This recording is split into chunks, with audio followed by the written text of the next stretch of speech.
Praise the Lord. 35వ కీర్తన 27వ వచనం. తన సేవకుని క్షేమమును చూచి ఆనందించు యెహోవా ఘనపరచబడును గాక.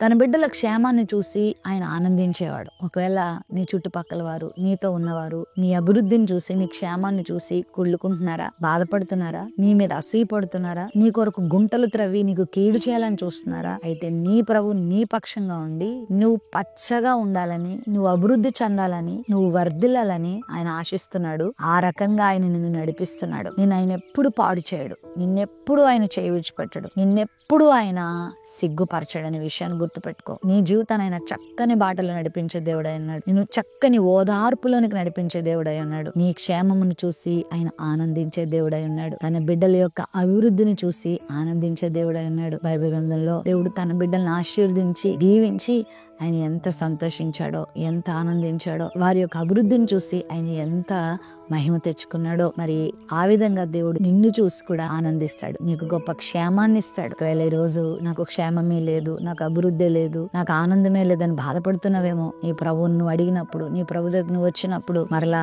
నీ మొదటి స్థితిని దేవుడు నీకు అనుగ్రహిస్తాడు, నిన్ను ఆశీర్వదిస్తాడు. మనకు తెలుసు రూతు జీవితం, నయోమి జీవితం చేదుగా మారిపోయింది. వారి జీవితంలో ఏ ఆదరణ లేదు, ఏ విధమైనటువంటి ఆనందం లేదు. కానీ దేవుడు వారిని ఆశీర్వదించాడు. దేవుడు వారిని చిగురింప చేసిన తర్వాత వారి జీవితాలు ఎంత ఉన్నత స్థితికి వెళ్ళినాయో దేవుడు వాళ్ళని చూసి సంతోషించాడు, ఆనందించాడు. ఈరోజు నీ క్షేమాన్ని చూసి ప్రభు ఆనందించబోతున్నాడు, నిన్ను కూడా సంతోషపరచబోతున్నాడు. ప్రేమ నమ్మకం కలిగిన మా తండ్రి, నీ బిడ్డల క్షేమాన్ని కోరుకునేవాడు, నీ బిడ్డల యొక్క అభివృద్ధిని కోరుకునేవాడు, నీ బిడ్డలను సమృద్ధి పదంలో నడిపించి నీ ఆశీర్వాదాన్ని పొందే కృప దయచేయమని యేసు నామములో ప్రార్థిస్తున్నాం తండ్రి. ఆమేన్.